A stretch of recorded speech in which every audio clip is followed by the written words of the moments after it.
Imaginez une salle à Montpellier, le 8 octobre 2021.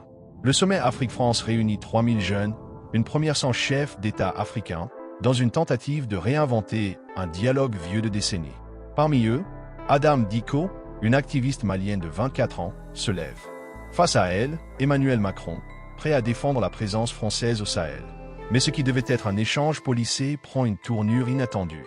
Avec une phrase qui résonne encore, l'intervention militaire étrangère n'a jamais réglé un problème. Elle défie les idées reçues. Revivez cet instant clé en intégralité, suivi d'un point de contexte basé sur des faits. Alors, peut-être Adam, Monsieur le Président, Adam voulait juste réagir rapidement. Pour Adam et pour le Président, réaction vraiment rapide. 30 secondes.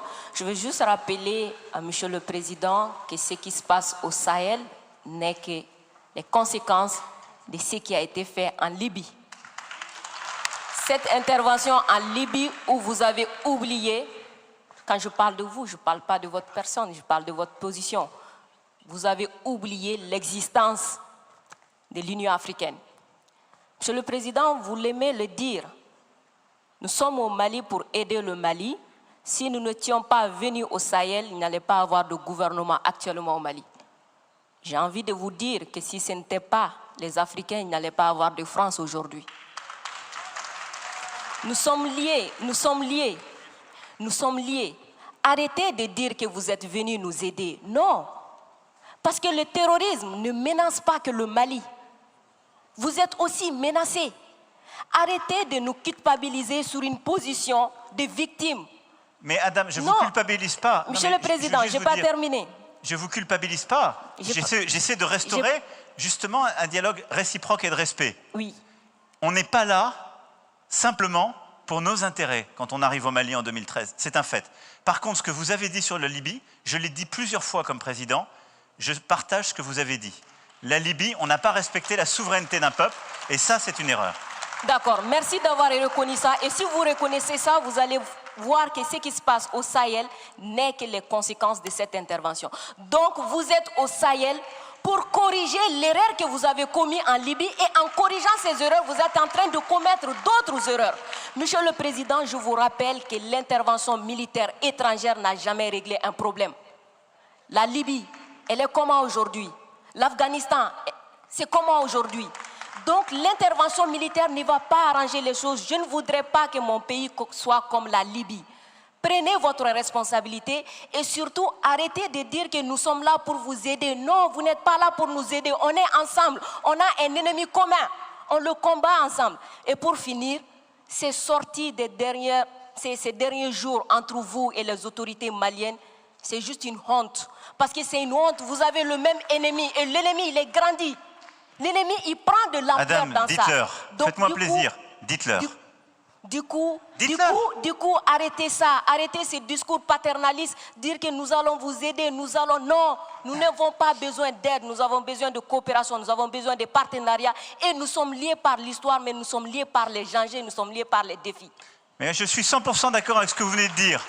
Mais après, vous ne pouvez pas me dire, vous ne pouvez pas couvrir les propos inacceptables qui ont été tenus par des gens qui, eux, n'ont ni la légitimité ni la légalité pour eux. Or, ils ont tenu des propos inacceptables. Non, mais je vous le dis.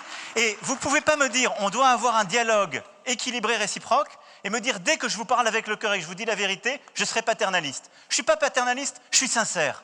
J'ai droit à la même sincérité que vous. Me demandez pas, dès que je dis la vérité, je serai paternaliste. On ne va jamais s'en sortir. Vous me dites la vérité avec votre cœur, vous me prenez à partie, vous me bousculez. J'ai le droit de vous dire ma vérité aussi. Ce n'est pas du paternalisme, c'est de la sincérité. Ok, Monsieur le Président, non, juste pour dire que la sincérité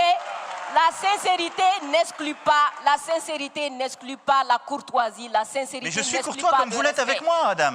Oui. Nous sommes courtois les uns. Je suis carrément d'accord avec vous, Monsieur le Président. C'est juste vous dire que j'adore votre sincérité, mais elle n'exclut pas le respect, elle n'exclut pas la courtoisie. Je pense que nous avons l'un et l'autre, là dans le débat, une très grande courtoisie. Absolument. Et on fait la démonstration qu'il n'y a pas de paternalisme, il n'y a pas d'agressivité, il y a une vraie sincérité, mais il n'y a pas de tabou.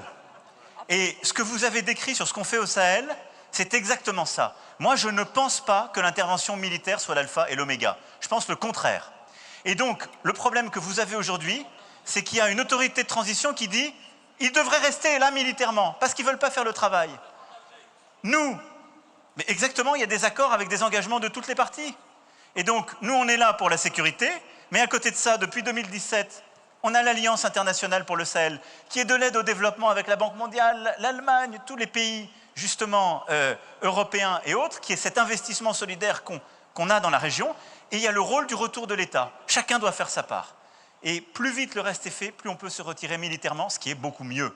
Parce que je vais être clair avec vous, je partage totalement la finalité. Jamais une intervention militaire ne remplace le travail d'un État. Jamais. Et moi, je peux vous dire les yeux dans les yeux que je n'ai jamais envoyé l'armée française contre un État souverain ou pour remplacer un État souverain. C'est ce qui a été fait en Afghanistan, ce qui a été fait en Libye. C'est la grande différence avec le Sahel. Refermons le chapitre. Monsieur le Président, on va refermer le chapitre. On va s'intéresser... Ce face-à-face s'inscrit dans l'histoire d'un sommet voulu pour tourner la page de la France-Afrique. En 2011, l'intervention en Libye, sous commandement OTAN avec la France, a déstabilisé la région, un point soulevé par l'Union africaine à l'époque.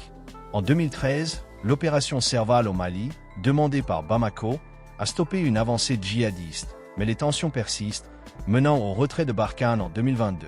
Parallèlement, l'Alliance Sahel, lancée en 2017 avec des partenaires comme l'Allemagne, investit dans le développement, avec des résultats encore limités. Cet échange reflète un débat sur la coopération et la souveraineté, resté ouvert depuis.